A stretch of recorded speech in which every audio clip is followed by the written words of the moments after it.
الحمد لله وكفى والصلاة والسلام على عباده الذين اصطفى خصوصا على أفضلهم وخاتم النبيين محمد الأمين وعلى آله وصحبه أجمعين. أما بعد فقد قال الله تبارك وتعالى في سورة الحجر: أعوذ بالله من الشيطان الرجيم بسم الله الرحمن الرحيم.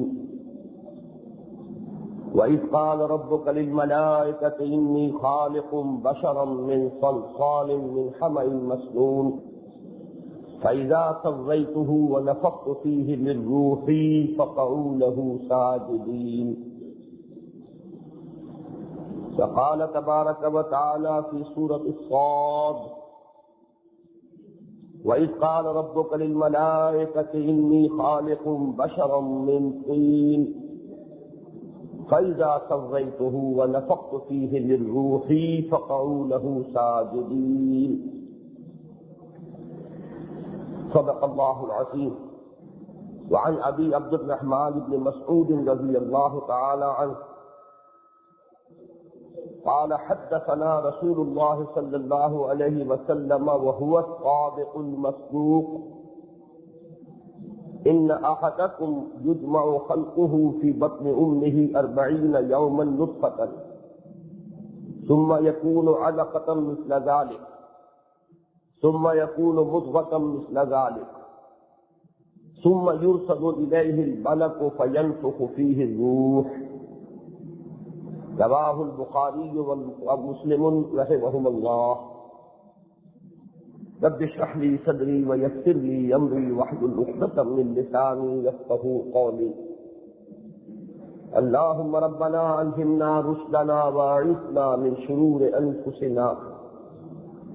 اللهم ارنا الحق حقا وارزقنا اتباعه وارنا الباطل باطلا وارزقنا اجتنابه. اللهم رب زدنا علما. اللهم رب زدنا علما. اللهم رب زدنا ایمانا وہدا وعلما نافعا وعملا صالحا ورزقا حلالا طیبا. اللهم ارنا حقیقت الاشیاء کما ہی. آمین یا رب العالمین. آج کے لیے کوئی نیا موضوع جو ہے وہ طے نہیں کیا کہ میں اس پر اپنی گفتگو کا آغاز کروں، بلکہ میں نے پچھلے جمعے میں اس اہم موضوع پر گفتگو کی تھی. اسی کے کچھ مزید گوشے ہیں کہ جنہیں میں چاہتا ہوں کہ آج آپ حضرات کے سامنے نمایاں کروں. اس لیے کہ جیسا کہ میں نے اس روز بھی عرض کیا تھا، میرے نزدیک یہ دین کا جو حکمت والا پہلو ہے، دین کا ایک فلسفہ ہے، اس کی اپنی ایک حکمت ہے، اور اس کی آج کل ہمارے نگاہوں میں بہت اہمیت کم ہو گئی ہے. جن لوگوں کو دین سے کوئی شغف ہے وہ بھی دین کے احکام والے پہلو سے تو دلچسپی رکھتے ہیں.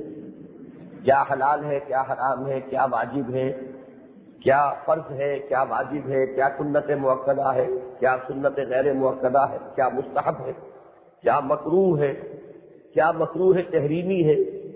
تو یہ چیزیں کہ جو دین کے ظاہر سے اور اس کے احکام کے پہلو سے متعلق ہیں، عام طور پر جس میں بھی کچھ دینی جذبہ پیدا ہوتا ہے لامحالہ کیونکہ یہ انسان کی عملی زندگی کے مسائل ہیں، لہذا ان سے تو اس شخص کو سروکار ہو جائے گا، دلچسپی ہوگی، بحث و تمہیز ہوگی، گفتگو ہوگی. لیکن جو دین کی جڑ اور بنیاد ہے، اس کی حکمت، اس کا فلسفہ، اس کی طرف عام طور پر اس دور میں دیندار لوگوں کی بھی توجہ نہیں ہے. اور خاص طور پر جو مغربی فکر اور فلسفے کا ہمارے ذہنوں پر دباؤ ہے اور غلبہ ہے، اور وہ یوں سمجھیے کہ غیر شعوری طور پر ہماری اکثریت کے ذہنوں پر اس کے بڑے گہرے اثرات ہیں. جان بوجھ کر تو لوگوں نے اس میں اختیار نہیں کیا، لیکن یہ کہ ایک تہذیب ہے کہ جو ہمارے پورے ارضی پر چھائی ہوئی. اس تہذیب کا آغاز ہوا تھا یورپ سے، اس لیے ہم اس کو مغربی تہذیب کہتے ہیں. لیکن اس وقت وہ مغربی اور نہیں ہے بلکہ مغربی بھی ہے مشرقی بھی ہے، پورے عرض پر اسی کا تسلط ہے، استیلاء ہے، غلبہ ہے، اور اس کی بنیاد میں ہے مادیت، الحاد۔ اس مادہ پرستی اور مادیت کے نتیجے میں دین کے جو روحانی پہلو ہیں، جو لطیف تر حقائق ہیں قرآن حکیم کے اور سنت رسول صلی اللہ علیہ وسلم کے، ان کی طرف عام طور پر اعتنا نہیں ہے، دلچسپی نہیں ہے، التفات نہیں ہے، بلکہ وہی محسوس ہوتا ہے جو میں نے پچھلے جمعے میں بھی آپ کو بار بار شعر سنایا تھا اکبر الہ آبادی کا، کہ رقیبوں نے رپٹ لکھوائی ہے جا جا کے تھانے میں کہ اکبر نام لیتا ہے خدا کا ہی زمانے میں۔ تو خدا کا نام لینا تو کبھی بھی مشکل نہیں رہا۔ البتہ دین کے یہ جو پہلو ہیں جن کی طرف میں نے اشارہ کیا تھا، وہ واقعتاً ایسے ہیں کہ جن کا ذکر کرنا اس دور میں کچھ معیوب سمجھا جاتا ہے، اور اچھے اچھے دینی مفکرین، یہاں تک کہ اس دور کے مفسرین، ان کا حال بھی یہ ہے کہ وہ اپنے قلم کو ادھر آنے سے رو کے رکھتے ہیں۔ اب میں نے جو چیزیں پچھلی مرتبہ کی تھیں ان کے ضمن میں بھی کچھ مزید توضیحات آپ کے سامنے رکھوں گا۔ مثال کے طور پر سورہ اعراف میں جو عہد الست آیا ہے، اور وہ بڑے اہتمام کے ساتھ آیا ہے کہ ہم یہ جو تم عہد کر کے آئے تھے اس کو قیامت کے دن بطور حجت تمہارے خلاف پیش کریں گے، مبادا تم یہ کہو کہ ہم تو ایسے لوگوں کے ہاں پیدا ہو گئے تھے جو مشرک تھے، تو ہم نے اپنے آباء و اجداد کی پیروی میں شرک اختیار کر لیا، لہذا ہم تو قابل مواخذہ نہیں ہونے چاہیے۔ اگر یہ جرم تھا تو ہمارے آباء و اجداد نے کیا، ہم بے سمجھے بوجھے ان کی پیروی کرتے رہے۔ قرآن نے کہا کہ تمہاری یہ دلیل، تمہاری یہ حجت وہاں قابل قبول نہیں ہوگی، اس لیے کہ والد اور اولاد کا رشتہ تو اس دنیا میں قائم ہوا ہے، تم تو سب کے سب ہمارے سامنے بیک وقت موجود تھے جبکہ تم نے ہم سے عہد کیا تھا اور ہم نے تم سے عہد لیا تھا، الست بربکم قالوا بلی۔ سورہ اعراف کا اس حصے کا مطالعہ کیا جائے تو معلوم ہوتا ہے کہ بڑے اہتمام کے ساتھ اللہ تعالیٰ اس کا ذکر فرما رہے ہیں۔ اب سوال یہ ہے کہ یہ عہد الست جو ہے یہ کب لیا گیا، کس سے لیا گیا؟ کیا یہ صرف ایک استعارہ ہے، صرف ایک تمثیل ہے، صرف ایک بات کو بیان کرنے کا ایک اسلوب ہے، یا یہ کوئی واقعہ؟ واقعہ اور شے ہوتی ہے، استعارہ اور شے، محض تمثیلاً کسی چیز کو بیان کر دینا اور شے۔ تو جو وہاں پہ انداز بیان ہے وہ بالکل ایک واقعے کا، کہ جیسے کہ یہ واقعہ ہوا۔ اور میں نے آپ کو بتایا کہ عہد حاضر کے ایک بہت بڑے مفسر وہ اس مقام پر ایک ایسا محمل جملہ لکھ کر نکل گئے کہ یہ عہد عالم غیب میں انسان کی تخلیق سے قبل لیا گیا۔ تو انسان کی تخلیق سے قبل کس سے لیا گیا؟ جو شے ابھی وجود میں نہیں آئی اس سے کون سا عہد، کس طرح کا عہد؟ جبکہ ہم اس دنیا میں بھی چھوٹے سے چھوٹا معاہدہ کرتے ہیں تو آپ کے علم میں ہوگا کہ ہم لکھتے ہیں کہ میں بقائمی ہوش و حواس یہ اقرار کرتا ہوں۔ اگر یہ ثابت ہو جائے کہ کوئی شخص کوئی معاہدہ کرتے ہوئے صحیح ذہنی کیفیت میں نہیں تھا، وہ معاہدہ کالعدم ہو جائے گا، اس لیے کہ بقائمی ہوش و حواس معاہدہ اس دنیا کے چھوٹے سے چھوٹے معاملے کے اندر انسان کو اپنا شعور بھی ہو اور اس کا شعور بھی ہو کہ میں کیا عہد کر رہا ہوں، تبھی تو اس کے اوپر وہ بائنڈنگ ہوگا۔ لیکن یہ کہ اتنا بڑا معاہدہ، پوری زندگی کا معاہدہ، اور وہ ہم ابھی پیدا ہی نہیں ہوئے اور ہم سے لے لیا گیا۔ تو یہ ہے اصل میں ایک اہم بات کہ جیسا کہ میں نے عرض کیا تھا کہ میں نے جب ان سے ذکر کیا کہ اگر یہ جملہ یوں ہوتا، اور یہ خدا کا شکر ہے کہ انہوں نے اس وقت تو اس کو صحیح تسلیم کیا، اب یہ کہ وہ اس کو بدلتے ہیں یا نہیں بدلتے یہ ان کا اپنا کام ہے، انہوں نے مانا۔ میں نے یہ کہا کہ اسے یوں ہونا چاہیے تھا کہ یہ عہد اجساد انسانیہ کی تخلیق سے قبل ارواح انسانیہ سے لیا گیا۔ معلوم ہوا کہ بات صاف ہو گئی، ہماری جو اصل حقیقت ہے وہ تو روح ہے، وہ ارواح جو ہے جن کے بارے میں مسلم شریف میں عجیب الفاظ آئے ہیں حضور کے کہ الارواح جنود مجندہ، یہ لشکروں کی شکل میں تھے، یہ لشکر کے لشکر تھے اور لشکر بھی ٹکڑیوں میں بٹے ہوئے تقسیم شدہ، جیسے ہوتا ہے نا، یہ میمنہ ہے، یہ میسرہ ہے، یہ قلب ہے، یہ جو ہے آگے چلنے والا ہے، ہراول ہے، یہ جو ہے پشت پر رہے گا، اسی طریقے پر وہ لشکروں کی تقسیم تھی. تو الارواح جنود مجندہ، بڑے بڑے لشکر تھے جس شکل میں بھی ارواح موجود تھی اللہ کے سامنے. اور اس وقت ہم نے عہد کیا تھا، اللہ کا سوال تھا الست بربکم قالوا بلی. تو یہ جو ایک عظیم بات ہے سمجھ میں نہیں آ سکتی جب تک کہ ہمیں یہ معلوم نہ ہو کہ ہماری اصل میں ایک جو اجزائے ترکیبی ہیں وہ دو بالکل جدا ہیں. ایک ہمارا حیوانی وجود ہے جو اس زمین سے بنا ہے، منہا خلقناکم وفیہا نعیدکم، اسی میں وہ واپس چلا جائے گا. لیکن ایک ہمارا روحانی وجود ہے، صرف روح نہ کہیے، روحانی وجود، وہ ایک مکمل شخصیت ہے.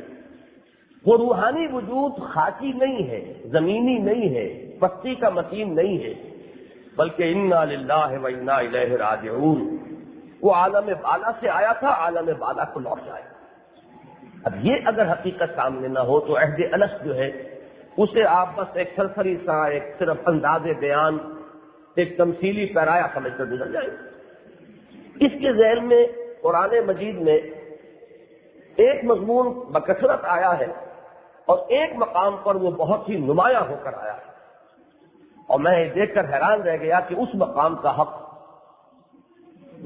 میرے علم کی حد تک، اس لیے کہ میں نے متقدمین کی تمام تفاسیر نہیں دیکھی، اس دور میں جو اردو تفاسیر ہیں ان میں سے تو کسی نے بھی ادا نہیں کیا، لیکن یہ ہے کہ متقدمین کی بھی توجہ ادھر نہیں ہو پائی ہے جہاں تک میرے محدود معلومات کا دائرہ ہے. جو بکثرت انداز آیا ہے وہ تو سورہ بقرہ کی ایک آیت ہے، آپ نے سے اکثر حضرات کو یاد ہوگی، کیف تکفرون باللہ وکنتم امواتا فاحیاکم ثم یمیتکم ثم یحییکم ثم الیہ ترجعون. تم کیسے اللہ کا انکار کر سکتے ہو جبکہ تم مردہ تھے، پھر تمہیں زندہ کیا، پھر تمہیں مارے گا، پھر تمہیں زندہ کرے گا، اور پھر تم اسی کی طرف لوٹ جاؤ گے. اب یہاں یہ کہ کنتم امواتن کے معنی کیا ہے؟ ہم اس دنیا میں آنے سے پہلے مردہ تھے، لہذا اکثر لوگوں نے یہ سمجھا یہ در حقیقت استعارہ ہے عدم کے لیے کہ تم نہیں تھے تو ہم نے تمہیں وجود بخشا. احیاء کا لفظ گویا کہ ان کے نزدیک یہاں آیا ہے عدم سے وجود بخشنے کے لیے، اور مردہ کا لفظ آیا ہے معدوم کے لیے کہ تم نہیں تھے. حالانکہ غور کیجئے کہ یہ ایسی بنیادی حقیقت ہے کہ ہمارے نزدیک موت کا تصور عدم کا ہے ہی نہیں. جو موت آنی ہے اس میں بھی ہم میں سے ہمارے وجود کا کوئی جز بھی معدوم نہیں ہوگا. وہ تو زندگی کا ایک وقفہ ہے، موت ایک زندگی کا وقفہ ہے، یعنی آگے بڑھیں گے دم لے کر. ہمارے جو دونوں وجود ہیں، جو حیوانی وجود ہے وہ بھی معدوم نہیں ہوگا، صرف اس کے اجزاء جو ہیں منتشر ہو جائیں گے، تحلیل ہو جائیں گے. معدوم ہونا تو بالکل اور ہے، معدوم ہونے کا کوئی سوال نہیں. اگر وہ مٹی ہو کر مٹی میں مل جائیں گے تب بھی معدوم کہاں ہو گئے؟ وہ تو ایک حیت بدلی ہے، شکل بدلی ہے. اگر آپ پانی کو گرم کر کے بھاپ بنا دیں تو کیا آپ کا خیال ہے کہ پانی معدوم ہو گیا؟ پانی معدوم نہیں ہوا، پانی میں شکل بدل گئی. اگر برف کو پگھلا کر پانی بنا دے تو کیا آپ کے خیال میں وہ برف معدوم ہو گیا؟ معدوم نہیں ہوا، اس کی ایک شکل بن گئی. اور یہ معاملہ تو وہ بھی نہیں، یہ تو اجزاء کے تحلیل کا معاملہ ہے. باقی جہاں تک ہمارے روحانی وجود کا تعلق ہے اس کا تو کوئی سوال ہی نہیں کہ اس پر اس موت کے صدمے سے کوئی بھی اثر مترتب ہو. وہ تو اس کے اوپر تو کوئی وقت آتا ہی نہیں، اس کے تو تحلیل کا بھی کوئی سوال نہیں. تو یہ جو موت کا وقت ہے یہ بھی معدوم کا نہیں ہے، اور پہلی جو ہماری کیفیت تھی وہ بھی معدوم کی نہیں ہے. بلکہ موت تو ہم سمجھتے ہیں نا عالم برزخ میں جو ہے وہ ایک نیم خوابیدگی کی کیفیت ہے. ہم عذاب قبر کے قائل ہیں، ہم اس کے قائل ہیں حضور کے فرمان کے مطابق کہ قبر جو ہے وہ یا تو دوزخ کے گڑھوں میں سے گڑھا ہے اور یا جنت کے باغیچوں میں سے باغیچہ ہے. یا اس کو یوں بھی فرمایا کہ قبر میں یا تو کھڑکی کھول دی جاتی ہے دوزخ کی طرف سے کہ اس کی لپٹ آنی شروع ہو جاتی ہے، یا ایک کھڑکی کھول دی جاتی ہے جنت کی طرف سے کہ ہوائیں آتی ہیں. تو معلوم ہوا معدوم کس سے کرنا ہے؟ معدوم ہونے کا تو کوئی سوال نہیں. بڑا پیارا شعر ہے اقبال کا یہ کہ جہاں میں اہل ایمان صورت خورشید جیتے ہیں، ادھر ڈوبے ادھر نکلے، ادھر ڈوبے ادھر نکلے. وہ تو ایک انتقال ہے، نقل مکانی ہے، اور عالم دنیا اور عالم آخرہ کے مابین عالم برزخ جو ہے اس میں بھی قطعاً معدوم ہونے کا کوئی سوال نہیں، بلکہ ایک نیم احساس کی سی کیفیت رہے گی۔ ظاہر بات ہے کہ اس سے پہلے کے لیے ہم معدوم کیسے کہہ دیں گے؟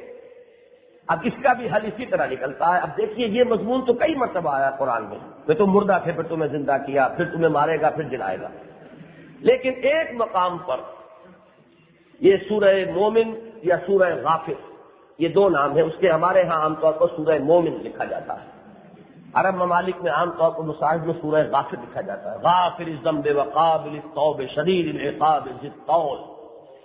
اس میں ایک عظیم آیت آئی ہے کہ جہنم میں جہنمی لوگ فریاد کریں گے، ان کی فریاد کے الفاظ کیا ہیں؟ ربنا امتنا اثنتین واحییتنا اثنتین فاعترفنا بذنوبنا فهل الى خروج من سبیل۔ پروردگار تو نے ہمیں 2 مرتبہ مارا، 2 مرتبہ زندہ کیا، اب ہم نے اپنے گناہوں کا اعتراف کر لیا، تو اب یہاں سے بھی نکلنے کی کوئی شکل ہے کہ نہیں؟ اب اس پوری ان کی فریاد کو نوٹ کیجئے۔ دلیل کیا ہے؟ دلیل یہ ہے کہ 4 کیفیات ہم پر پہلے بیت چکی ہیں، تو اے اللہ ایک 5ویں اور ہمیں ذرا یہاں سے بھی چھٹکارا مل جائے۔ جب ایک چیز ریپیٹ ہو رہی ہے بار بار، اگر ایک ہی دفعہ کا معاملہ ہوتا تو اس سے ان کی اس درخواست میں اتنا وزن نہ ہوتا۔ وہ جو اپنی درخواست میں وزن پیدا کر رہے ہیں کہ اللہ تجھے 2 مرتبہ مارا، ہمیں 2 مرتبہ جلایا، اب یہ 2 مرتبہ کا مارنا کیا ہے؟ اور اماتا کے لفظ، امواتا کے لفظ پر تو ہو سکتا تھا کہ کوئی شخص یہ کہہ کر گزر جائے کہ یہ معدوم نہ ہونے کا اس کا، لیکن اماتا تو کہیں گے کوئی شے زندہ ہو پھر اس پر موت طاری ہو، احیا کہیں گے کوئی شے مردہ ہو اور پھر اس کو زندہ کیا جائے، یہ تو افعال ہے۔ ربنا امتنا اثنتین واحییتنا اثنتین فاعترفنا بذنوبنا فهل الى خروج من سبیل۔ یہ میں نے جو ایک مضمون لکھا تھا حقیقت زندگی، یہ بڑی پرانی بات ہے، سن 66 میں، اور وہ میں جب واپس لاہور آیا ہوں اپنے اس کام کا آغاز کرنے کے لیے جس نے بہرحال انجمن خدام القرآن اور تنظیم اسلامی کی صورت اختیار کی ہے، تو میں تو سن 54 میں MBBS کر کے لاہور سے چلا گیا تھا، 65 کے اواخر میں پھر واپس آیا ہوں میں کہ اب مجھے اپنے طور پر کچھ کام دینی خدمت کا کوئی سلسلہ شروع کرنا ہے۔ تو پہلا مضمون جو میں نے لکھا ہے، اور وہ بھی اصل میں ایک صاحب نے زبردستی سر پر سوار ہو کر لکھوا لیا تھا، وہ اب اللہ کے ہاں جا چکے ہیں، مولانا محی الدین سلفی، الاعتصام جو پرچہ نکلتا ہے اہل حدیث حضرات کا، اس کے وہ ایڈیٹر تھے اس زمانے میں، انہوں نے کہا ایک مضمون لکھو، لازماً لکھو، تو میں نے حقیقت زندگی کے عنوان سے وہ مضمون لکھا تھا۔ اس کو لکھتے ہوئے اس آیت کا انکشاف مجھ پر ہوا، اور بہت سے علماء نے اس وقت بہت ہی اس کو سراہا کہ حقیقت یہ ہے کہ تمہیں اللہ تعالیٰ نے اس موضوع پر خصوصی انشراح عطا فرمایا اور ایک بالکل نیا نقطہ جو ہے تمہیں ملا۔ وہ یہ کہ اصل میں دیکھیے ہماری تخلیق اولا ہوئی ارواح کی شکل میں، وہ ارواح جنہیں شعور حاصل تھا، شعور ذات، میں، یہی تو اصل شے ہے، میں اپنے ذات کے شعور کے ساتھ اس وقت موجود تھا، آپ بھی تھے، ہمارے آباء و اجداد بھی تھے، بابا آدم بھی تھے، اماں حوا بھی تھی، پوری نوع انسانی موجود تھی ارواح کی شکل میں، اور ہم نے اپنے شعور ذات کے ساتھ وہ معاہدہ کیا، الستو بربکم قالوا بلی۔ اب اس کے بعد میں نے وہاں لفظ استعمال کیا ہے، کسی کولڈ سٹوریج میں ہماری یہ ارواح ڈال دی گئی، اس لیے کہ اب عالم خلق میں، عالم مادی میں جیسے جیسے ایک ایک جسم تیار ہوگا تو اس کی روح اس کے ساتھ شامل کر دی جائے گی، لہذا وہ ایک کولڈ سٹوریج میں ہے، اور یہ ہے پہلی موت، ربنا امتنا اثنتین، پہلا اماتہ یہ ہو گیا۔ اب جہاں بھی وہ ہے، جیسے جیسے حضرت آدم کا جب جسد مادی تیار ہوا، حضرت آدم کی روح شامل کر دی گئی، وہ ہے جو قرآن مجید میں 2 جگہ آیا، میں نے بلکہ ویسے تو اور مقامات پر بھی ہے، لیکن یہ 2 آیات بڑی اہم ہیں، سورہ صاد اور سورہ حجر کی، کہ اللہ تعالیٰ نے فرشتوں سے یہ کہا تھا کہ میں ایک بشر بنانے والا ہوں، وہاں آدم کا لفظ نہیں ہے، بشر کا، کہ میں ایک بشر، ایک انسان بنانے والا ہوں، تو جب میں اسے بنا لوں اور پوری طرح درست کر لوں، اس کی نوک پلک سوار دوں اور اس میں اپنی روح میں سے پھونک دوں، فقعوا لہ ساجدین، تو گر پڑنا اس کے سامنے سجدے میں۔ یہ ہے وہ حضرت آدم کے اس وجود حیوانی کے ساتھ۔ جن لوگوں نے بایولوجی کا مطالعہ کیا ہے ان کے علم میں ہے کہ ہمارا جو بایولوجیکل نیم ہے وہ ہومو سیپینس ہے، یہ ہمارا نام ہے بایولوجی کا۔ تو جب وہ ہومو سیپینس وجود میں آ گئے، اب وہ حیوان تھا صرف، لیکن جب اس کے ساتھ وہ روح شامل کر دی گئی اب وہ آدم بنا ہے، اس لیے کہ اس سے پہلے وہ صرف ایک ارتقاء یافتہ حیوان تھا، اس کے سوا کچھ نہیں۔ جب اس میں روح ڈال دی گئی اب اس نے آدم کی شکل اختیار کی ہے اور اب وہ مسجود ملائک بنا ہے۔ حیوان انسان مسجود ملائک نہیں ہے، اور ہماری اکثریت اگر حیوانیت ہی کی سطح پر زندگی بسر کر رہی ہے تو ہم کہاں سے مسجود ملائک ہو جائیں گے؟ مسجود ملائک آج بھی وہ ہستی ہوگی کہ جس کی وہ روح زندہ ہو، پائندہ ہو، تابندہ ہو، وہ آج بھی مسجود ملائک ہے۔ لیکن یہ ہے کہ یہ بات جو ہے اب وہ پہلا اماتہ، پہلا احیاء، اب یہ احیاء جو ہوا ہے یہ اس جسم کے ساتھ ہوا ہے، وہ روح کو شعور عطا کر دیا گیا، وہ بھی اب بیدار ہو گئی، لیکن یہ احیاء ہوا ہے اس عالم مادی میں ایک جسم کے ساتھ۔ اب دوسرا اماتہ ہوگا، دوسری مرتبہ موت طاری ہوگی، جسم جہاں سے آیا تھا وہیں واپس جائے گا اور وہ روح جو ہے پھر ایک دوسری موت سے دوچار ہو جائے گا۔ یہ بھی ایک نیم خوابیدگی کی کیفیت ہے۔ اس کو نوٹ کیجئے، پہلی موت کے درمیان کوئی احساس اور شعور نہیں ہے، کیونکہ پہلے عمل کوئی کیا ہی نہیں۔ ابھی تک تو وہ صرف ایک معاہدہ تھا، ہمیں احساس کی دولت سے نوازا گیا، عہد لیا گیا اور اس کے بعد چھڑا دیا گیا، لیکن اس زندگی کے اندر عمل کیے ہیں۔ اس عمل کے نتیجے میں یا ہم نے اپنی اس روح میں کثافتیں جمع کر لی ہیں، یا لطافتیں جمع کی ہیں، یا اس نور کی نورانیت کو برقرار رکھا، اس روح کی نورانیت کو، اور یا اس میں ظلمانیت جو ہے اس کو ہم نے ملا دیا ہے، اور اکثر و بیشتر ظلمانیت اس پر غالب آ چکی ہے۔ لہذا یہ جو عالم برزخ دوسری موت جو ہے اس میں اس کو ایک نیم شعور کی کیفیت جو ہے وہ موجود نہیں۔ اس کے بعد دوسرا احیاء ہوگا عالم آخرت میں، اور اس کے بعد پھر وہ آخرت کی زندگی شروع ہو جائے گی۔ یہ آیت اب بالکل ایک ایک حرف اپنی جگہ پر فٹ بیٹھ گیا اگر اس بات کو آپ سمجھ لیں کہ ربنا امتنا اثنتین واحییتنا اثنتین فاعترفنا بذنوبنا، پروردگار ہم نے اپنے گناہوں کا اعتراف کر لیا، فہل الی خروج من سبیل، تو اب ہمیں یہاں سے نکالنے کی بھی کوئی شکل ہے یا نہیں؟ اسی طرح دیکھیے قرآن مجید میں بار بار ایک اور مضمون آیا ہے، بہت نمایاں ہو کر وہ سورہ کہف میں آیا ہے۔ اب سورہ کہف میں میدان حشر کا نقشہ کھینچا جا رہا ہے، میدان حشر میں ہم سب کھڑے ہوں گے نا، اولین و آخرین، پچھلے اور اگلے، آباء و اجداد بھی اور اولاد و احفاد بھی، سبھی ہوں گے، بیک وقت ہوں گے۔ اس میدان حشر کا نقشہ قرآن مجید کھینچتا ہوا الفاظ استعمال کرتا ہے، لقد جئتمونا کما خلقناکم اول مرہ، آ گئے ہو آج تم ہمارے پاس جیسے کہ ہم نے تمہیں پہلی مرتبہ پیدا کیا تھا۔ اب اس پہلی مرتبہ کا حق ہی ادا نہیں ہو سکتا اگر یہ بات سامنے نہیں ہے۔ کیا مطلب؟ کون سی چیز ہے کہ جس کے اندر مشابہت آ رہی ہے؟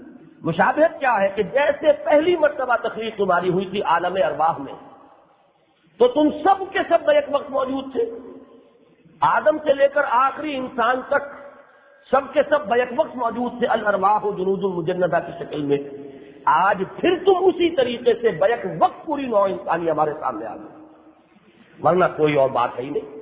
اول تو یہ کہ خلقناکم اول مرہ، تخلیق گویا کہ دو مرتبہ ہوئی، ایک مرتبہ عالم ارواح میں ہوئی، ایک مرتبہ اس عالم اجساد میں ہوئی۔ اچھا اسی کو سمجھیے، میں نے حدیث سنائی ہے آپ کو آج پوری، پچھلی مرتبہ بھی میں نے ریفر کیا تھا اس کو، حضرت عبداللہ ابن مسعود رضی اللہ تعالی عنہ جو بڑے جلیل القدر صحابی ہیں، اور ہمارا ایک خاص رشتہ ہے ان کے ساتھ، شاید آپ کو علم نہ ہو، ہماری جو یہ فقہ حنفی ہے پاکستان میں رہنے والوں کی اور ہندوستان میں بسنے والے مسلمانوں کی ایک غالب اکثریت ہے کہ جو فقہ حنفی کی پیروکار ہے، اور فقہ حنفی اصل میں فقہ عبداللہ ابن مسعود ہے۔ حضرت عبداللہ ابن مسعود رضی اللہ تعالیٰ عنہ نے کوفے کو اپنا مستقر بنا لیا تھا، کوفے میں قیام تھا، لہذا ان کے شاگرد اور پھر ان کے شاگرد یہ سب کوفے میں تھے، اور دو واسطوں سے پھر حضرت امام ابو حنیفہ جو ہے امام اعظم وہ شاگرد ہیں حضرت عبداللہ ابن مسعود کے. تو حضرت عبداللہ ابن مسعود کی جو فقہی آراء تھی یا جو احادیث ان سے منقول تھی وہ تھی کہ جو کوفے کے اندر جن کا چرچا ہوا، اور وہی در حقیقت فقہ عبداللہ ابن مسعود ہے کہ جو آج ہمارے پاس حنفی فقہ کی حیثیت سے موجود ہے. وہ حضرت عبداللہ ابن مسعود فرماتے ہیں حدثنا. اب یہاں پر انہوں نے یہ نہیں کہا کہ حضور نے یہ فرمایا، اس لیے کہ تحدیث جو ہے وہ کسی چیز کے بیان کرنے کو کہتے ہیں. حدثنا حضور نے بیان فرمایا ہم سے، اور وہ اس کی تفصیل ہمیں بتائی. وہ کیا ہے؟ حدثنا رسول اللہ صلی اللہ علیہ وسلم. اب دیکھیے یہ شاذ ان احادیث میں سے ہے کہ جہاں حضرت عبداللہ ابن مسعود فرما رہے ہیں وَهُوَ الصَّادِقُ الْمَصْدُوقُ، اور وہ سچے ہیں اور ان کی سچائی کی گواہی دی گئی ہے، اللہ نے گواہی دی. یہ کیوں کہنے کی ضرورت پیش آئی کہ اگر تو ہوتا کوئی حکم یوں کرو یوں نہ کرو تو سب کو معلوم ہے کہ اللہ کے رسول کا یہ حق ہے، بلکہ فرض ہے کہ وہ ہمیں بتائیں کہ کیا کرنا ہے کیا نہیں کرنا. ما آتاکم الرسول فخذوہ وما نہاکم عنہ فانتہوا. لیکن حضور یہ ایسے عالم کی خبر دے رہے ہیں جس تک ہماری رسائی نہیں ہے، جس کو جاننے کا ہمارے پاس کوئی ذریعہ نہیں ہے. لہذا اس واقعے کو بیان کرتے ہوئے عبداللہ ابن مسعود رضی اللہ تعالی عنہ خاص صراحت فرماتے ہیں کہ تمہیں شاید وہ بات بڑی اچنبھے کی لگے گی، لیکن یہ کس کی کہی ہوئی ہے؟ ہوشیار ہوشدار کے رہبر دم تیغ قدم را، یہ فرمائی ہوئی ہے یہ بات محمد رسول اللہ کی وَهُوَ الصَّادِقُ الْمَصْدُوقُ. اب ایک تو میں نے آپ کو اس حدیث کے راوی کی اہمیت بتا دی، ان کے انداز بیان کے اندر جو ایمفیسس ہے وہ بتا دیا.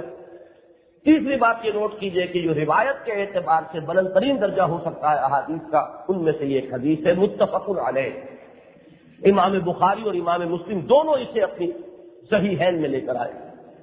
اب وہ حدیث کیا ہے؟ حضور نے فرمایا ان احدکم، تم میں سے ہر ایک کا معاملہ یہ ہے کہ یجمع خلقہ فی بطن امہ، کہ اس کے ماں کے پیٹ میں اس کی تخلیق کا عمل اس طرح جاری ہوتا ہے 40 یوما نطفۃ، 40 دن تک وہ ایک نطفے کی صورت میں ہے.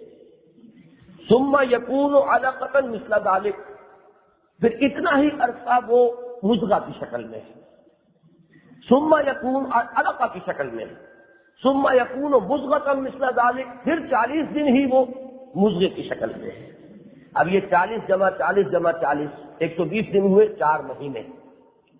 ثم یرسل الملک، پھر فرشتہ بھیجا جاتا ہے فینفخ فیہ روح، اور وہ اس میں روح پھونک دیتا ہے. یعنی جو پہلی مرتبہ ہوا تھا حضرت آدم کی تخلیق جسدی، اور پھر اس میں روح ملکوتی کا پھونکا جانا ونفخت فیہ من روحی، یہی عمل رحم مادر میں نسل انسانی کے ہر فرد کے ضمن میں ہو جائے کہ 120 دن کے بعد اب اس کی وہ روح لا کر اس کے ساتھ شامل کر دی جاتی ہے. میں نے اپنے اس کتابچے میں عظمت صوم میں تفصیل سے یہ بات لکھی ہے کہ اگر کوئی شخص جسے جان سمجھتا ہے کہ جان ڈال دی جاتی ہے تو اس سے زیادہ احمق کوئی نہیں. اس لیے کہ آج کے دور میں تو کم سے کم یہ حقائق تو ہم پر منکشف ہو گئے کہ وہ تو جو نطفہ ہے مرد کی منی میں وہ جو کیڑے ہیں وہ بھی بے جان نہیں ہے. انہیں جب ہم مائکروسکوپ سے دیکھتے اس قدر تیز حرکت ہوتی ہے ان کی جیسے کہ سیماب، وہ اس کے اندر جان ہے.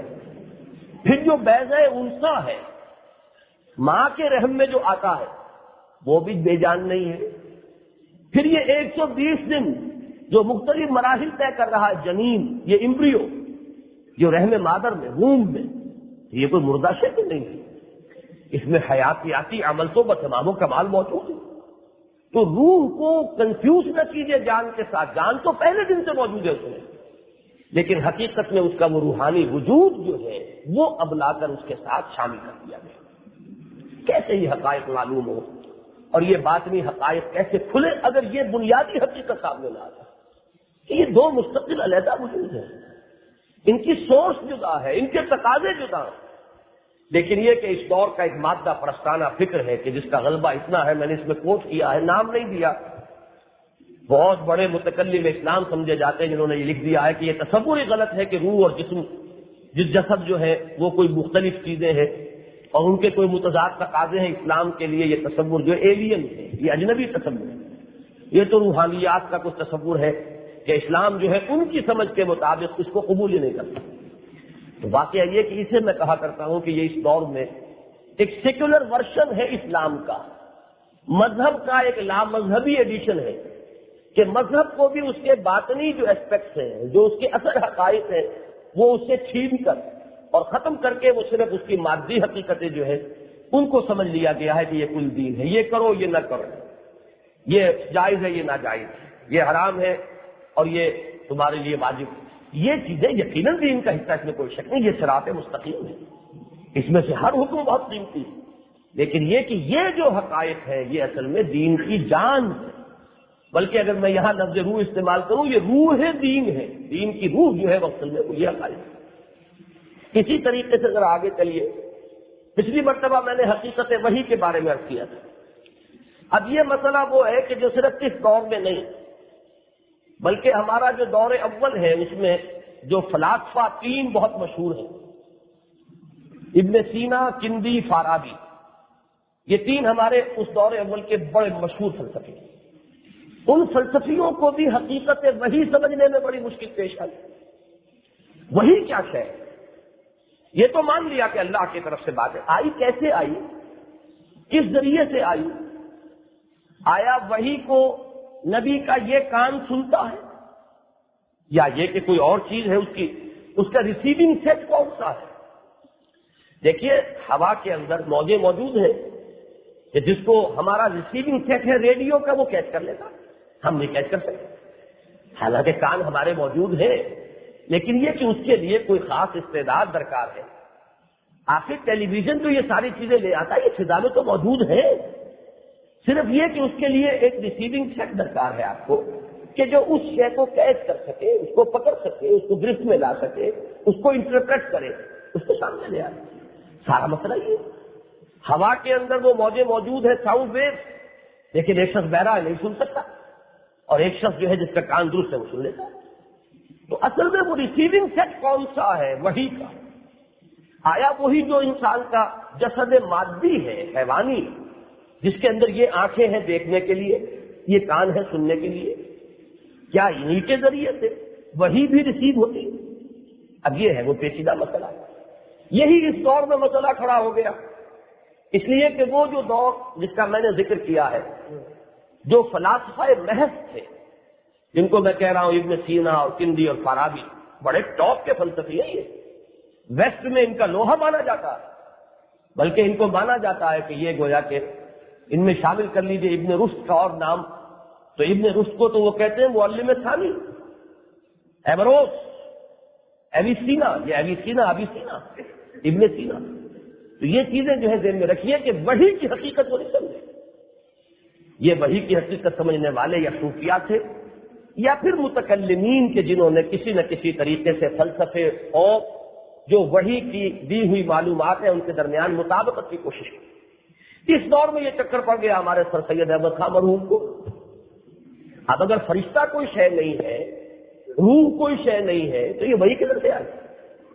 اس کا سورس کیا ہے؟ کون لایا؟ کس نے ریسیو کیا؟ یہ ہے وہ مسئلہ. اس کے بعد چاہے پرویز صاحب ہو اور چاہے ڈاکٹر فضل الرحمان صاحب کی جو کتاب تھی اسلام، اس میں جو فلسفہ آ گیا تھا کہ وہی جو ہے اس کی حقیقت ہی پر تو سارا وہ تھا جس پر کہ ہنگامہ ہوا تھا اور جس کے نتیجے میں انہیں یہ ملک چھوڑ کر جانا پڑا. وہ شکاگو میں بیٹھے. میں نے بارہا ان سے کہا کہ آئیے پاکستان میں آئیے، کوئی فاقر نظریات ہے پیش کیجیے، قوت کے ساتھ پیش کیجیے، کچھ ہماری سنیے، کچھ ہمیں سنائیے. لیکن یہ کیا کہ آپ ایک اجنبی سرزمین میں بیٹھے، لیکن بہرحال انہیں دنیاوی اعتبار سے وہاں بہت اونچا مقام حاصل ہے. اب اس کو چھوڑ کر یہاں آنا جو ہے یہ آسان کام نہیں. بہرحال یہ جو ہے اس کو سمجھیے کہ وہی اصل میں کیا ہے. پھر یہ کہ اب میں نام تو چونکہ اس دفعہ لے نہیں رہا ہوں، ہمارے ہاں اس وقت یہ بھی زندہ ہیں ہمارے ہاں کے بزرگ فلاسفہ میں سے، اور وہ دینی مفکر بھی سمجھے جاتے ہیں، بہت بڑے مقرر ہیں، ریڈیو پر وغیرہ ان کی تقاریریں بہت آتی ہیں. وہ بھی اس مغالطے میں مبتلا ہے کہ یہ کشف اور الہام اور القاء اور رؤیا صادقہ اور وحی، یہ نوعیت کے اعتبار سے جدا ہے، حالانکہ حقیقت یہ نہیں ہے۔ میں آپ کو بتاتا ہوں کہ اصل میں جب یہ بات سامنے آ جائے کہ ہمارے وجود کے دو جدا حصے ہیں، ایک یہ جسد حیوانی ہے، اس کی آنکھیں یہ ہیں، جیسے گھوڑے کی آنکھ دیکھتی ہے ویسے ہی ہماری آنکھ دیکھتی ہے، بلکہ بعض حیوانات کی آنکھیں ہم سے زیادہ دیکھتی ہیں۔ بعض پرندے وہ ہیں اور بعض حیوانات کے جو اندھیرے میں دیکھتے ہیں انہیں روشنی کی ضرورت نہیں دیکھنے کے لیے، جبکہ ہماری آنکھ تو بیکار ہو جاتی ہے۔ ہمارے کان بھی سنتے ہیں جیسے گھوڑے کے اور گدھے کے کان سنتے ہیں، اور وہ تو تھوڑی سی آواز پر کان کھڑے کر لیتا ہے، کان کھڑے ہو گئے، یہ تو محاورہ ہی گھوڑے سے لیا ہم نے، ہمیں تو پتہ ہی نہیں چلتا، ذرا سی آہٹ ہوتی کان کھڑے ہو۔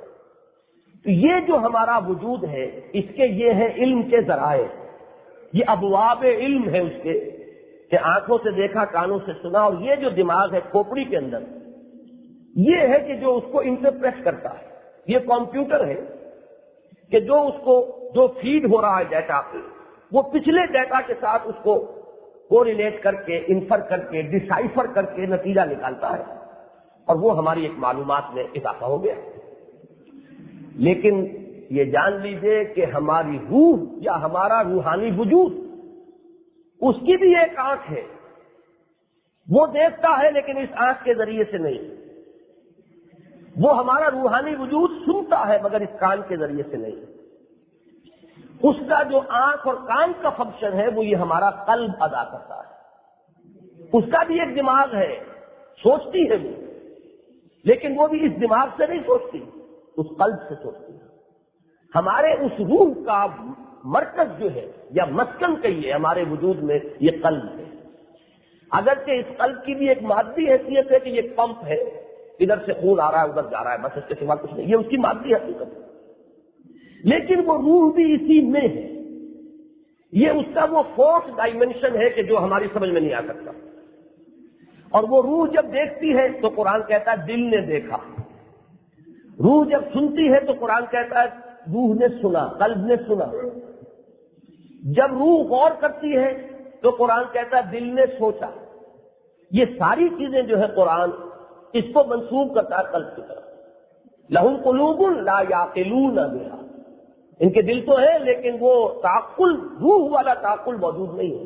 اب ان کے صرف حیوانی قلب رہ گئے ہیں، اس قلب حیوانی کے اندر جو مسکن روح کا تھا وہ روح ان کی مرتاح ہو چکی ہے۔ اب یہ سمجھیے کہ روح، اور روح الامین، وہ بھی فرشتے جو ہے وہ بھی روح ہے، اور نبی کی روح جس کا مسکن ہے قلب محمدی، لہذا قرآن کہتا ہے کہ وحی کا نزول براہ راست قلب محمدی پر ہوا، اس کا ان آنکھوں سے کانوں سے کوئی تعلق نہیں۔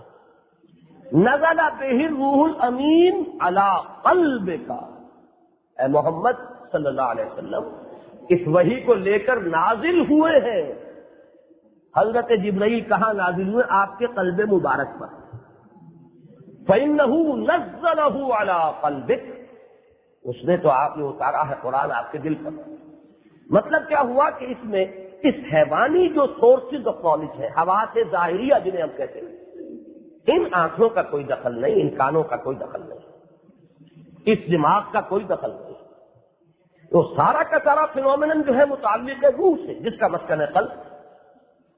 اس کو میں نے شاید آپ کو پہلے بھی سنایا تھا کہ آج جب میں سوچ رہا تھا تو ایک مصرع بھی میرے ذہن میں آیا کہ شاعری جزوی تز پیغمبری، شاعری جو ہے وہ بھی پیغمبری کا ایک جز ہے، اس لیے کہ شعور، شاعر کا شعور، شاعر جو واقعی نیچرل شاعر ہے، ایک متشاعر یا جو شخص جو تکلف کر کے شاعر بنا ہو وہ نہیں، جو حقیقی شاعر ہوتا ہے اس کا ایک اعلیٰ شعور ہوتا ہے اور وہ بعض چیزوں کا ادراک کر لیتا ہے۔ اب میں حیران ہوتا ہوں کہ فگر مراد آبادی کیسے یہ شعر کہہ گئے کہ نغمہ وہی ہے نغمہ کے جس کو روح سنے اور روح سنائے۔ یہ الروح الامین نے نغمہ سنایا ہے اور روح محمدی نے سنا ہے صلی اللہ علیہ وسلم۔ یہ کمیونیکیشن ہے روح کا روح کے ساتھ، روح الامین، روح القدس، ادھر روح محمدی صلی اللہ علیہ وسلم علیہ الصلوۃ والسلام۔ نغمہ وہی ہے، یہ نغمہ روحانی جو ہے۔ اب اسی لیے وہ مولانا شبیر احمد عثمانی صاحب نے اپنے والد صاحب کے اشعار نقل کیے ہیں.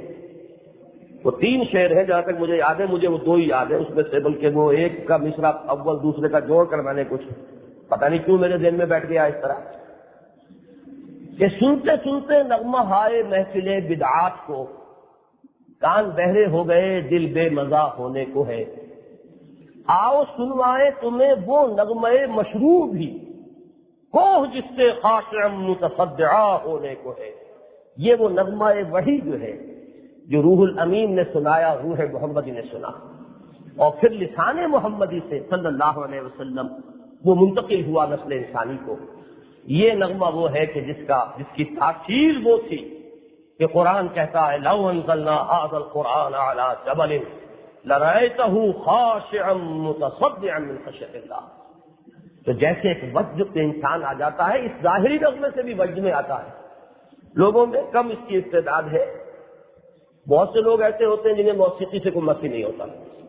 بہت سے لوگ بیچارے ہیں ان کی کمزوری ہوتی ہے موسیقی، اور میرا شمار بھی ان لوگوں میں سے رہا ہے. بڑی مشکل سے میں نے اپنے آپ کو وڈرا کیا ہے اس سے، ورنہ یہ کہ میرے وجود میں اس کے ساتھ ایک بہت ہی قرب کی کیفیت جو ہے میرے وجود کے اندر. یہ جو انسان کا، یہ صرف یہ کہا جاتا ہے ویسے مشرقی اور مغربی موسیقی کے بارے میں کہ مغربی موسیقی انسان کے جسم کے نچلے دھڑ کو حرکت میں لاتی ہے. اس کے سفلی جذبات زیادہ ہیں جن کو کہ وہ مستعل کرتی ہے، لہذا اس میں حرکت ہے، ان میں ٹانگوں کی حرکت ہوگی. اور جو خالص مشرقی موسیقی تھی اس میں یہ سر جھلتا ہے، انسان وجد میں آتا ہے لیکن وہ بالا تر وجود اس کا جو ہے وہ اس کے تاثر کو، اس کے قید کو قبول کرتا ہے. تو یہ ان 2 موسیقی میں فرق ہے. اب ہمارے یہاں جو موسیقی چل رہی ہے فلمی موسیقی، یہ تو در حقیقت دونوں کا ایک گھپلہ ہے، دونوں کو ملا جلا کے. اور اب تو ڈسکو میوزک جو ہے خالص جو مغربی موسیقی ہے، جو خالص انسان کے سفلی جذبات کو حرکت میں لاتی ہے اور اس کے بدن کے اندر ایک حرکت پیدا کرتی ہے، اب تو اس کا رواج ہو رہا ہے. اقبال نے جس طرح اس موسیقی کی بات آئی ہے اسی طرح رقص پر خوب کہا اس نے کہ ایک رقص ہے انسان کے جسم کا اور ایک رقص جاں ہے انسان کی روح کا رقص ہے. اب ان دونوں میں بڑا فرق ہے. رقص تن در حرکت آرد خاک را اور نقص جاں برہم زند افلاک را. یہ رقص تن جو ہے یہ صرف ہمارے خاکی وجود کو حرکت دیتا ہے، اور رقص جاں روح کہیں اگر رقص میں آ جائے تو برہم زند افلاک را، تو وہ تو افلاک کے اندر ایک برہمی پیدا کر دینے والی ہے. تو یہ جانیے کہ یہ ہے وہ موسیقی کہ جس کو روح جبرائیل یا روح امین اس نے سنایا اور روح محمدی نے سنا. اب سمجھیے اس بات کو کہ یہی در حقیقت ہمارا وہ روحانی وجود ہے جس کی کچھ چیزیں عام انسانوں کو بھی ملتی ہیں. مثلا القاء جب ہوتا ہے، عام ہم اصطلاح میں اس کو استعمال کرتے ہیں کہ میری سکس سینس ہمیں کچھ بتا رہی ہے، یا کبھی آپ اس کے لیے لفظ استعمال کرتے ہیں انٹیوشن. یہ انٹیوشن کیا ہے میں کہہ نہیں سکتا، دلیل سے نہیں کہہ سکتا، میرے پاس اس کے لیے کوئی دلائل نہیں ہے، لیکن میرا وجدان یہ کہہ رہا ہے کہ یہ ہونے والا ہے، اور کچھ ہوتا ہے کہ ہو جاتا ہے. بہت سے لوگ خواب دیکھتے ہیں اور وہ خواب کا فلق صبح کے الفاظ آئے ہیں. ابھی وہ وحی جلی کا آغاز نہیں ہوا تھا محمد رسول اللہ صلی اللہ علیہ وسلم پر. کیف کان بدء الوحی، یہ تو باب ہے احادیث کی کتابوں میں. وحی کا آغاز کیسے ہوا؟ کہ ایسے ہوا کہ آپ کو سچے خواب آنے لگے، یہاں تک کہ ایسے ہوتا تھا کہ جو چیز آپ خواب میں دیکھتے تھے بالکل وہ واقعات بعد میں ظہور ہو جاتے تھے. کا فلق صبح، بالکل اس طرح جیسے صبح روشن ہو. یہ رویائے صادقہ، الہام، القاء، کشف، یہ الفاظ بھی آج کوئی ہمارا عام جو ہے جن کو دینی مفکرین کہتے ہیں ان الفاظ سے بچیں گے، بھاگیں گے، دوڑیں گے، ان کو اپنی زبان اور قلم پر آنے نہیں دیں گے. لیکن حقیقت یہ ہے کہ یہ تمام حقائق ہیں اور یہ غیر انبیاء کو بھی ملتے ہیں. کشف ہوتا ہے، الہام ہوتا ہے، القاء ہوتا ہے، تحدیث ہوتی ہے، اللہ براہ راست گفتگو کرتا ہے. حضور نے فرمایا ہر نبی کی امت میں محدثین ہوئے. محدثین اور ہیں. محدثین تو علم حدیث کے جو امام ہیں اس کے جاننے والے محدث. محدث یہ دال کی زبر کے ساتھ، یہ وہ جس سے اللہ کلام کرتا ہے. اور حضور نے فرمایا کہ میری امت کا محدث عمر ہے رضی اللہ تعالیٰ عنہ. آپ اندازہ کہ محدث ہے انشاءاللہ کلام کرتا. تو یہ چیز بند نہیں ہوئی ہے، یہ دروازہ آج بھی بند نہیں ہے. اللہ کلام کر سکتا ہے، اللہ تعالیٰ القاء فرماتا ہے، اللہ الہام فرماتا ہے. یہ نبیوں کے لیے خاص نہیں ہے. یہی وہ چیز تھی کہ جس کے بارے میں قرآن میں آتا ہے کہ ہم نے موسیٰ کی ماں کو یہ وحی کر دی. اچھا، اس کے لیے بھی لفظ وحی کا اطلاق ہو جاتا. یہ وحی نبوت نہیں ہے، لیکن لغت کے اعتبار سے، اپنے اصل ایسنس کے اعتبار سے یہ بھی وحی ہے. فرق کیا ہے؟ نبی کی وحی محفوظ ہوتی ہے. خاص طور پر نبی کی دو وحی ہیں، نوٹ کر لیجیے آج اس کو. اب یہ بڑے باریک حقائق ہیں جو آج میں لے بیٹھا ہوں، لیکن میں نے جیسا کہ عرض کیا یہ ہماری دین کی روح ہے. ان کو سمجھے بغیر دین کے ساتھ، اس کے انر کور کے ساتھ آپ کا کوئی ذہنی اور قلبی رشتہ نہیں بنے گا. آپ باہر چھلکے کے ساتھ ہی آپ کا سارا تعلق رہے گا. اس ہڈی کی جو ہے باہر کا خول، اس کے ساتھ آپ لپٹے رہیں گے. اس کے اندر کا گودا جو ہے اس کی آپ کو سمجھ نہیں آئے. تو یہ جان لیجئے کہ نبی کی دو وحییں ہیں. وحی جلی جسے وحی مطلوب بھی کہتے ہیں، وحی خفی یا جس کو وحی غیر مطلوب بھی کہتے ہیں، جس کی تلاوت نہیں ہوتی، خفی ہے. وحی جلی ہے یہ کہ جس کا اچھا دونوں محفوظ ہے نبی کی وحی خفی کے اندر بھی کوئی شیطانی جو ہے وسوسہ اندازی نہیں ہو سکتی. نبی اس اعتبار سے معصوم ہے. اس کا سینہ بھی محفوظ ہے کہ کوئی شیطانی وسوسہ اندازی اس میں نہیں ہو سکتی. اس کا خواب بھی محفوظ ہے کہ کوئی شیطانی القاء اس کے ذریعے سے نہیں ہو سکتا. اس لیے نبی کا خواب بھی وہی، نبی کا الہام وہی، نبی کا کشف وہی، نبی کا القاء وہی، اور یہ چاروں چیزیں جمع کر لیجئے تو یہ وحی خفی ہے. ایک وحی جلی ہے جو بواسطہ فرشتہ آئی ہے، جس کو نزل بہ الروح الامین ہے. وہ وحی جو ہے اس کے بڑی حفاظت کے پہرے ہوتے ہیں. وہ جب آتی ہے تو فرشتوں کی فوجوں اس کی حفاظت کے لیے معمول ہوتی ہے کہ کہیں کوئی شیطانی القاء اس میں نہ ہو جائے، کہیں شیاطین جن اس میں کوئی چیز شامل نہ کر لیں، کوئی لے نہ اڑے کوئی چیز لے جا کر وہاں سے اور کاہنوں کے کان میں پھونک مار دے کہ اب محمد کو یہ وحی آنے والی ہے. اگر خدا نہ خواستہ ایسا ہو جاتا معاذ اللہ تو حضور کی وحی کی تو حیثیت ہی ختم ہو جاتی. جو آپ کہہ رہے ہیں وہ تو اس سے پہلے فلاں کاہن کہہ چکا ہے. لہذا اس وحی جلی کا بہت انتظام. سورہ جن پڑھیے کبھی، فَإِنَّهُ يَسْلُكُ مِن بَيْنِ يَدَيْهِ وَمِن خَلْفِهِ رَصَدًا. جب وحی آتی ہے تو اس کے تو آگے اور پیچھے پہرے دار ہوتے ہیں. سورہ انعام کے بارے میں آتا ہے روایات میں کہ جب حضرت جبرائیل اس کو لے کر اترے تو 70,000 فرشتے جو ہیں ان کے جلوں میں تھے. یہ ہے وحی جلی، اس کا ایک ایک لفظ محفوظ.